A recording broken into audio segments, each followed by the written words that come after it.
నమస్కారం city news కి స్వాగతం. ముందుగా ముఖ్యాంశాలు.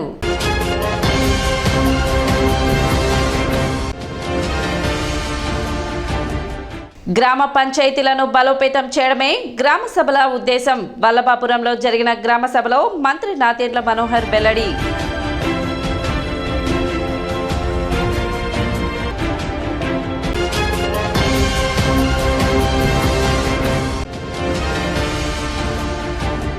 కొలకలూరు గ్రామంలో జరిగిన గ్రామ సభలో పాల్గొన్న మాజీ మంత్రి టీడీపీ సీనియర్ నాయకులు ఆలపాటి రాజేంద్ర ప్రసాద్.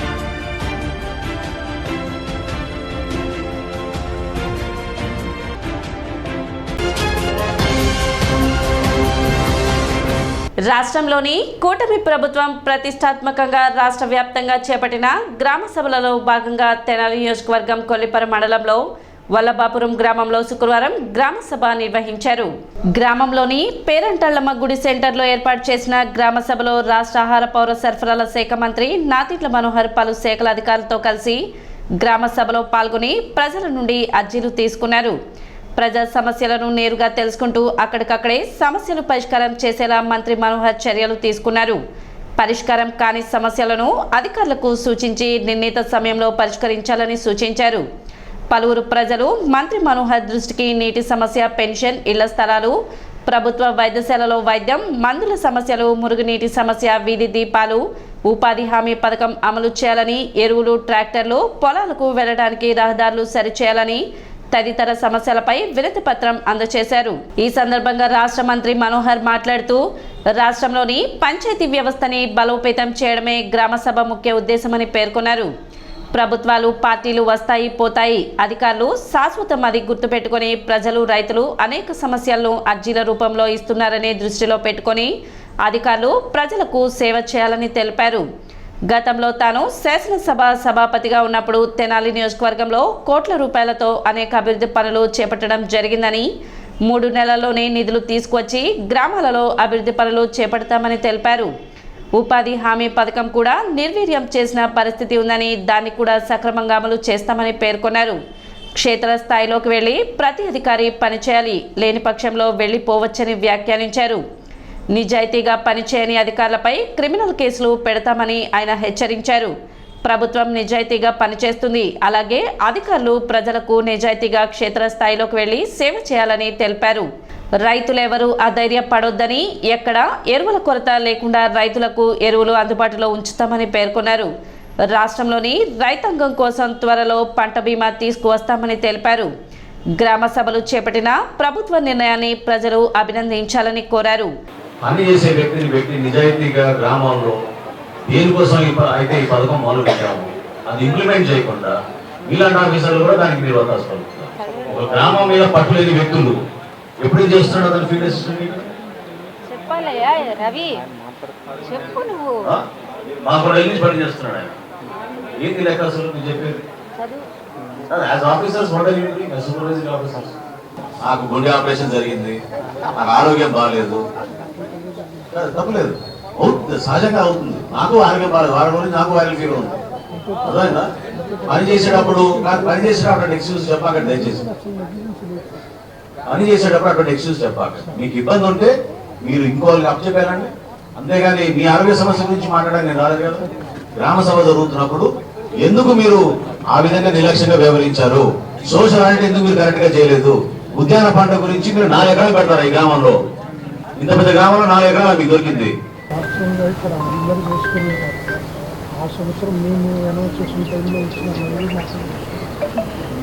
20 ఆగస్టు అది కూడా జరిగింది. మీకు ఎప్పుడు జరిగింది? 35 నిమ్మ మొక్కలకి 4 రోజులు మీరు పని రాశారా? ఒకటే వస్తారంటే మొత్తం టోటల్ ఎన్ని వరకు చూసుకుంటారు మీకు 4 days లో. ఎన్ని గంటలు చేశారు? 8 గంటలు చేశారని చెప్పావు కదా ఇక్కడ పని. ఓవరాల్ వచ్చి 200 మ్యాన్ ఇస్తారు. మరి ఎన్ని మొక్కలు ఇచ్చారు మీరు? ఎన్ని నాటారు? అవుతుంది సార్. అవుతూ సామిరెడ్డి గారికి 60 మొక్కలు ఇచ్చారు. వెంకట స్వామిరెడ్డి 35 మొక్కలు ఇచ్చారండి. ఓతులు పూర్ణ కుమార్కి 110 మొక్కలు ఇచ్చేస్తారు. మొక్కలు ఎన్ని? 250 మొక్కలకి 210 దినాలు.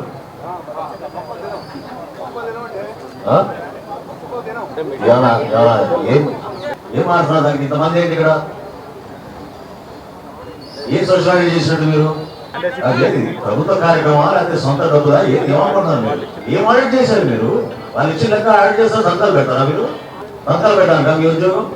ఆంబుడ్స్మెన్ ఏది ఎంక్వైరీ చేయండి, ఎంక్వైరీ యాక్షన్ తీసుకోండి వాళ్ళ మీద, యాక్షన్ తీసుకోండి. ఇది సెకండ్ ఇయర్ ప్లాంటేషన్ సార్. నాకు అనవసరం 210 దినాలకి మీరు 250 ముక్కలు అంటాం ఏంటి? ఎవరు చేసేది ఇంప్లిమెంటేషన్? మీరు వచ్చారు కదా ఆడిట్ టీమ్, మీరు మీ టీం అంతా ఏం చేసింది? మరి లేకపోతే నేను యాక్షన్ తీసుకుంటాను మీ అందరి పైన. ఇవన్నీ ఉట్టి కూర్చొని కాగితాలు రాసుకుని. గత ప్రభుత్వం నిర్వాహకం వల్ల రోడ్ల గుంతలు పూడ్చడానికి లక్షలు ఖర్చవుతున్న పరిస్థితి ఉందని, ప్రజలు ప్రభుత్వానికి సహకరించాలి, అందరం కలిసి ముందుకు వెళ్దామని పేర్కొన్నారు. ప్రభుత్వానికి కొంత సమయం ఇవ్వండి, ప్రజలకు సంక్షేమం అభివృద్ధికి ఎటువంటి లోటు లేకుండా ప్రభుత్వం అమలు చేస్తుందని తెలిపారు. ఖచ్చితంగా వలభాపురం గ్రామంలో రాబోయే రోజుల్లో ఇందాక సామిరెడ్డి గారు అన్నట్టు 10 లక్షల సీసీ రోడ్డు, 19 లక్షలు కాదు, దానికోసమే కాదు, ఇంకా చేయాల్సి ఉంది. 29 లక్షలతో సరిపెట్టే పరిస్థితి లేదు. కాబట్టి ఇప్పుడున్న ఆర్థిక పరిస్థితుల్లో మనకు వచ్చిన వెసులుబాటు మనం ఆధారం చేసుకొని అన్ని గ్రామాలకి కొంతవరకు మనం పంచాలి. కాబట్టి 29 లక్షల రూపాయలతోటి మనం అభివృద్ధి కార్యక్రమాలు 2-3 నెలల్లోనే మనం ప్రారంభించుకుని పనులు పూర్తి చేసుకునేటట్టు ఒక కార్యక్రమం మనం ముందుగా మొదలు పెడతాం. సో అంతర్గత రోడ్లు, సైడ్ కాలువల గురించి మీరు ఎవరు కూడా మీరు టెన్షన్ పడవసరం లేదు. రాబోయే రోజుల్లో ఇంకా నిధులు తీసుకొచ్చి ఇబ్బంది కాకుండా చూసుకోవాల్సిన బాధ్యత మన అందరిపైన ఉన్నది. నేను మీతో పాటు ఖచ్చితంగా బాధ్యత తీసుకుంటాను, మీకు మాటిస్తున్నాను. 50 లక్షల రూపాయలు మనం ఏ విధంగా సద్వినియోగం చేసుకోవాలి, ఎక్కడ మన కార్యక్రమాలు చేయాలి, ఇది మీరందరూ కూడా దయచేసి దాంట్లో మీరు ఆ సందర్భంలో గ్రామ సభ జరిగినప్పుడు సర్పంచ్ గారితో, ఉప సర్పంచ్ గారితో మీరందరూ కూడా మాట్లాడి, ఎందుకంటే ఇరిగేషన్ శాఖ అనేది మీకు బాగా తెలుసు, వర్షాలు పడినప్పుడే పనులు చేస్తారు వాళ్ళు. పని ఎక్కడ జరిగిందో కూడా మనకు తెలియదు. మనం ప్రణాళికాబద్ధంగా ఈ జాతీయ ఉపాధి హామీ పథకం కింద ఖచ్చితంగా ప్రక్షాళన చేస్తారు. మన నియోజకవర్గంలో 100% ప్రక్షాళన చేసి ఎటువంటి కార్యక్రమాలు చేస్తే బాగుంటుంది, భావితరాలకు ఉపయోగపడుతున్న ఆలోచనలు మనం చేయాలి. కానీ ఏదో నెల కోసం 15 రోజుల కోసం పైపైన చేసేసి దానికి నిధులు డ్రా చేసేసి పూర్తి స్థాయిలో దుర్వినియోగం జరిగిపోతాం. అది మాత్రం ఒప్పుకునే పరిస్థితి లేదు. నేను మాత్రం ఊరుకోను.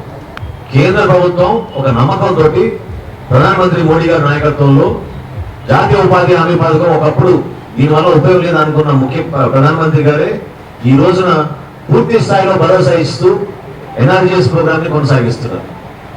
కావాల్సిన నిధులు ఇస్తున్నారు. మనం నిధులు తెచ్చుకోవడంలో ఇబ్బంది ఉండదు, పని చేసి చూపించాలి. పని చేయకుండా చేసిన పని చేసామని చెప్పి అది రాసేసుకుని పుస్తకాల్లో ఈ ఉద్యోగం చాలా బాగుంది అనుకుంటే మాత్రం పొరపాటు. సో ఫీల్డ్ అసిస్టెంట్లకి నేను చాలా క్లియర్గా చెప్తున్నాను, బాధ్యత మీది. మీ మీద క్రిమినల్ కేసులు పెట్టిస్తా పొరపాటు చేస్తే. ఉట్టిగా ఉద్యోగం చేయడమే కాదు, ఎక్కడ కూడా మీరు నిజాయితీగా లేకపోతే మాత్రం సీరియస్గా కంప్లైంట్లు తీసుకుని మీ పైన చర్యలు తీసుకుంటాం చట్టపరంగా. ఆ పొరపాటు దయచేసి ఎవరు చేయబాకండి ఫీల్డ్ అసిస్టెంట్. అది ఇంకా మీడియా చెప్పలేదు, కానీ ఆ రోజు నుంచి రాష్ట్ర వ్యాప్తంగా యూరియా కంపెనీల పైన మేము దాడులు నిర్వహిస్తున్నాం. ఎక్కడ కూడా స్టాక్లో పొరపాటు లేకుండా, ఎక్కడ కూడా నాణ్యతలో పొరపాటు లేకుండా, ఎక్కడ కూడా ధరలో పొరపాటు లేకుండా మీకు సక్రమంగా డిఏపి యూరియా అందేటట్టు అన్ని విధాలుగా ఈ ప్రభుత్వం మీకు అండగా నిలబడుతుంది. రెండో విషయం, రాబోయే రోజుల్లో మనం ఖరీఫ్ మాసంలో ఎప్పుడైతే మనం ధాన్యం కొనుగోలు చేస్తామో ఆ ధాన్యం కొనుగోలు విషయంలో కూడా కొత్తగా నూతనంగా కొంచెం టెక్నాలజీని వాడి గతంలో ఉన్న ఆ కేంద్రాలని మరొకసారి ఆధునీకరణ చేసి రైతుకి ఇబ్బంది కలగకుండా ఉండడానికి కోసం అన్ని విధాలుగా చర్యలు తీసుకుంటాం. జాతీయ ఉపాధి హామీ పథకం కింద ఎవరో కొంతమంది పనులు చేస్తున్నారు, అది ఎక్కడ చేస్తున్నారో మనకు తెలియదు. 238 పనులు మనకి వలభాపురంలో జరుగుతున్నాయంటే ప్రతి ఒక్కరు మీరు చేతులు లేపాలి. మాకు తెలుసా? ఎంతమంది తెలుసు మీకు పనులు జరిగిన జాతీయ ఉపాధి హామీ పథకం చెప్పండి, ఒకదానికే తెలుసా? నేను కోరుకునేది ఏంటంటే ఈ ప్రాంతాల్లో రైతాంగం ఎంతో ఆదర్శవంతంగా నిలబడతారు, అద్భుతమైన వ్యవసాయం చేస్తారు.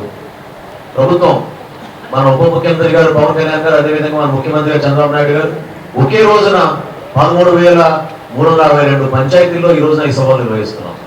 మనకి కొలిపల్లో ఉన్న ఆసుపత్రి, మున్నంగిలో ఉన్న ఆసుపత్రి ఖచ్చితంగా మీకు వైద్య సేవలు అందించే విధంగా, అదేవిధంగా వెటనరీ శాఖ వాళ్ళు కూడా ఆ డాక్టర్లతో నేను మాట్లాడే వాళ్ళు 3-4 గ్రామాలు కలిపేశారు కాబట్టి మా కొంచెం ఇబ్బందిగా ఉంది.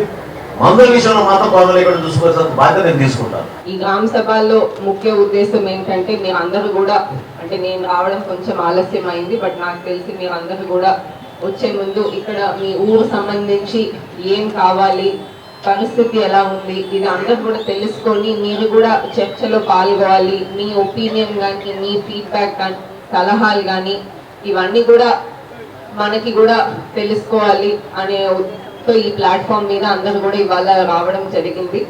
సో ముఖ్యంగా మనకి గ్రామ అభివృద్ధిలో సంక్షేమం కాకుండా మనకి అన్ని యాక్టివిటీస్లో కూడా అందరూ కూడా వాళ్ళ ఒపీనియన్ తెలియజేయాలనే ఉద్దేశంతో ఇవాళ ఇక్కడికి వచ్చాము. సో నాకు తెలిసి ఎన్ఆర్ఈజిఎస్లో చేయగలిగిన పనులు, ఎన్ఆర్ఈజిఎస్లో కొన్ని స్కీమ్స్ కానీ, కొన్ని యాక్టివిటీస్ కానీ మనకి ఒక ఇండివిజువల్ ఫార్మర్కో, ఒక రైతుకో ఒకరికి బెనిఫిట్ వస్తుంది. బట్ కొన్ని యాక్టివిటీస్ ఊరికి బెనిఫిట్ వస్తుంది. కొన్ని యాక్టివిటీస్ ఏంటంటే వెంటనే బెనిఫిట్ కాకపోయినా సీజన్ ఒక సీజన్ 2 సీజన్ పోయాక మనకి బెనిఫిట్ అనేది తెలుస్తుంది. సో ఇవాళ ఐ థింక్ అందరికీ కూడా కొంచెం ఎన్ఆర్ఈజిఎస్ కార్యక్రమాల్లో ఏమేమి ఉన్నాయి, ఏంటి, దీంట్లో ఎటువంటి పనులు ఇప్పుడు చేసేది కాకుండా ఎటువంటి పనులు చేసుకోవచ్చు అనేది మన అందరికీ కూడా ఒక అవగాహన కోసం ఏర్పాటు చేశాము. ఇదే కాకుండా ఊరిలో మనకి సార్ కూడా చెప్పినట్టు ఊర్లో పూర్తిగా గ్రామంని అభివృద్ధి చేయాలంటే ఏమేం పనులు కావాలి, దాన్ని ఐడెంటిఫై చేసినప్పుడు కూడా మనము అంటే ఒక ఆర్డర్లో ఏది ఫస్ట్ చేసుకొని ఏది తర్వాత చేసుకోవాలి అనేది కూడా ఊర్లో ఖచ్చితంగా ప్లానింగ్ అనేది ఉండాలి. మన ప్రభుత్వం తరఫున ఇన్స్ట్రక్షన్స్ గ్రామ సభ కోసం వచ్చాయి. ఆ ఇన్స్ట్రక్షన్స్ ప్రకారంగా ఈరోజు గ్రామ సభ చేయడం కూడా జరిగింది. మీ అందరూ కూడా ఇప్పటి వరకు అన్ని ప్రాబ్లమ్స్ని, మీకు ఏమేమి ఇక్కడ కష్టం ఉన్నాయి అది కూడా మీరు చెప్పారు. నోట్స్ కూడా నేను చూసాను, ఇక్కడ ఏమేమి ప్రాబ్లమ్స్ ఉన్నాయి ఆ విషయంలో మినిస్టర్ గారు ఇచ్చిన ఇన్స్ట్రక్షన్స్ ప్రకారంగా ఇక్కడ మీకు ఇల్లు కావాలి, పిహెచ్సి కోసం కూడా మీరు అడిగారు. అన్నీ మనం రూల్స్ ప్రకారంగా ఫండ్స్ చూసి అన్నీ మనం పెట్టడానికి ఏర్పాటు చేస్తాం. ఆ తర్వాత కూడా మీ అందరికీ ఇక్కడ ఏమేమి ఇష్యూస్ ఉంటాయి మన తరఫున తహసీల్దార్ గారు, మన ఎంపీడీఓ గారు, తర్వాత నేను కూడా ఇక్కడే వస్తాను. నా ఆఫీస్ కూడా ఇక్కడే తెనాలిలో ఉంది. సో మీ అందరికీ ఇక్కడ ఏమేమి ప్రాబ్లమ్స్ వస్తాయి దయచేసి నాకు కూడా చెప్పండి. నా ఆఫీస్కి రండి, నేను కూడా ఇక్కడే వెళ్తాను. అక్కడే మీటింగ్లో మనం మళ్ళీ కలుద్దాం. సినీ రచయిత దాశరథి శత జయంతిని పురస్కరించుకొని సినీ సంగీత విభావరి నిర్వహిస్తున్నట్లు స్వరలయ వేదిక వ్యవస్థాపకుడు సాయి లక్కరాజు తెలిపారు. ఈ నెల 25వ తేదీ ఆదివారం సాయంత్రం బోస్ రోడ్లోని శ్రీ వాసవి కన్యకా పరమేశ్వరి అమ్మవారి దేవస్థాన ప్రాంగణంలో తెనాలికి చెందిన సౌజన్య, హైదరాబాద్కు చెందిన సూర్యవర్ధనలచే నిర్వహించే సినీ గీతాల పాటల పందిరికి కళాభిమానులు తరలివచ్చి కార్యక్రమాన్ని విజయవంతం చేయాలని శుక్రవారం స్వరలయ కార్యాలయంలో ఏర్పాటు చేసిన విలేకరుల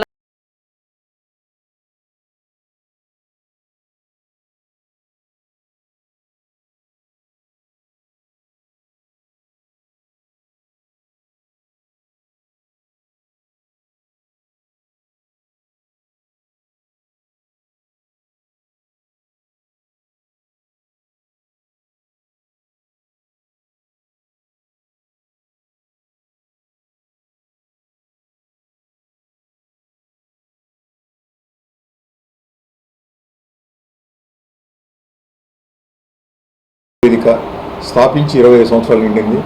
అనేక కార్యక్రమాలు చేస్తూ జనరంజకంగా ఉంటూ తెనాలికే వన్నె తెచ్చాము. దీనికి తోడ్పాటు చేసిన ప్రతి ఒక్కరికి కూడా ధన్యవాదాలు. రేపు 25వ తారీఖు ఆగస్టు 25 ఆదివారం కన్యకా పరమేశ్వరి సత్రం ప్రాంగణంలో దాశరథి సినీ సంగీత రచయిత దాశరథి ఎన్నెన్నో జన్మల బంధం, జిలిబి బరుగుల చిన్నదాన, ఖుషీగా నవ్వుతూ, ఏ దివిలో వెలిసిన పారిజాతం వంటి అనేక గీతాలు 1-2 కాదు కళాప్రపూర్ణ బిరుదాంకితులు. కొద్దికాలం మన ఆంధ్రప్రదేశ్కి ఆయన తెలుగు సేవలు కూడా అందించారు. తెలంగాణ కవిగా ముద్రపడ్డ నా తెలంగాణ కోటి రత్నాల వీణ అని మొట్టమొదటిసారి చెప్పింది వారే. ఆయన సత్యజయంతి ఉత్సవాలని మ్యూజికల్ నైట్గా సినీ సంగీత విభాగాలుగా మలుచుకొని రేపు 25 ఆదివారం సాయంత్రం 6:30 గంటలకి కన్యకా పరమేశ్వరి ప్రాంగణంలో జరుగుతుంది. లక్కరా సాయి గారి మీద అభిమానంతో ఈ స్వరలయలో చేరాను. ఈ కార్యక్రమం చాలా బాగుంటుందని అనుకుంటున్నాము. అందరూ తప్పక ఇచ్చేసి ఈ కార్యక్రమాన్ని జయప్రదం చేయవలసింది కోరుతున్నాం. తెనాలిలో ఉన్నటువంటి ప్రతిష్టాకరమైనటువంటి ఒక సంగీత సాహిత్య వేదిక స్వరలయ వేదిక ఆధ్వర్యంలో దాశరథి వారి ప్రత్యేకమైనటువంటి గీతాలాపన కార్యక్రమం జరుగుతూ ఉంది. వాస్తవంగా వారి దాశరథి రంగాచార్య గారి శత జయంతి సందర్భంగా ఏర్పాటు చేస్తున్నారు. గొప్ప గీతాలని ఇందాక సాయి గారు చెప్పినట్టుగా ఎన్నో గొప్ప గీతాలు రచించి నిజంగా తెలుగు జాతికి ఎనలేని సేవ చేసిన మహానుభావుడు దాసరి గారు. అటువంటి వారిని స్మరించుకోవటం ఒక సాహిత్య కళాభిమానిగా మనందరి కర్తవ్యం, ధర్మం కూడా. అటువంటి వారిని స్మరించుకుంటూ మరి వారికి నివాళులు అర్పించే కార్యక్రమంలో భాగంగానే రేపు మంచి దాశరథి గారి ఆదివారం నాడు ఆదివారం నాడు 25వ తారీఖు ఆదివారం సాయంత్రం 6 గంటలకి వాసవి కన్యకాపేశ్వర దేవస్థానం ఆవరణలో జరుగుతున్నటువంటి ఈ యొక్క కార్యక్రమానికి అందరూ విచ్చేసి దాన్ని జయప్రదం చేసి దాశరథి గారికి వారు చేసిన సేవలకు గాను ఘనమైన నివాళులు అర్పించాలని మీ అందరికీ కూడా విజ్ఞప్తి చేస్తాము. రష్యా మరియు యూరప్లోని ఎత్తైన ఎల్బ్రూస్ పర్వత శిఖరాన్ని ఎంతో కష్ట సాధన చేసి అలవోకగా అధిరోహించానని తాడేపల్లికి చెందిన అన్నపూర్ణమ్మ తన ఆనందాన్ని వ్యక్తం చేశారు. ఇంతటి కీర్తి ప్రశంసలు పొందడానికి భర్త కుటుంబ సభ్యుల ప్రోత్సాహం ఎంతో ఉందని అన్నారు. యూరప్లో 5642 కిలోమీటర్ల ఎత్తైన ఎల్బ్రూస్ పర్వతాన్ని గుంటూరు జిల్లా తాడేపల్లికి చెందిన బండారు అన్నపూర్ణ అలవోకగా అధిరోహించిన సందర్భంగా కుటుంబ సభ్యులు కేక్ కట్ చేసి అన్నపూర్ణకు అభినందనలు తెలిపారు. ఈ సందర్భంగా అన్నపూర్ణ తమ ఆనందాన్ని వ్యక్తం చేస్తూ మీడియాతో మాట్లాడారు. ఎంతో కష్టపడి అంచెలంచెలుగా ఎదిగిన తన తండ్రి చిన్ననాటి నుండి ప్రకృతిని అందాలు చూపిస్తూ పెంచారని 2019లో రఘునాథరెడ్డి ప్రోత్సాహంతో విజయవాడలోని కొండలు ఎక్కుతున్నప్పుడు ప్రకృతిలోని అందాలను ఆస్వాదిస్తున్నప్పుడు నా జీవితమే మారిపోయిందని తెలిపారు. నువ్వు చేయగలవంటూ నా భర్త ఇచ్చిన ధైర్యం, ప్రోత్సాహంతోనే పట్టుదలతో ప్రతిరోజు ప్రకృతిని ఆస్వాదిస్తూ మంగళగిరి పార్క్లో రన్నింగ్, వాకింగ్ చేస్తూ పట్టుదలతో యూరప్లోని ఎల్బ్రూస్ పర్వతాన్ని అలవోకగా అధిరోహించి ఇంతటి ఘన విజయాన్ని సాధించానని ప్రోత్సహించిన ప్రతి ఒక్కరికి ఈ సందర్భంగా కృతజ్ఞతలు తెలిపారు. భవిష్యత్తులో వరల్డ్లోనే ఎత్తైన శిఖరాలను అధిరోహించడమే తమ లక్ష్యమని అన్నపూర్ణ స్పష్టం చేశారు.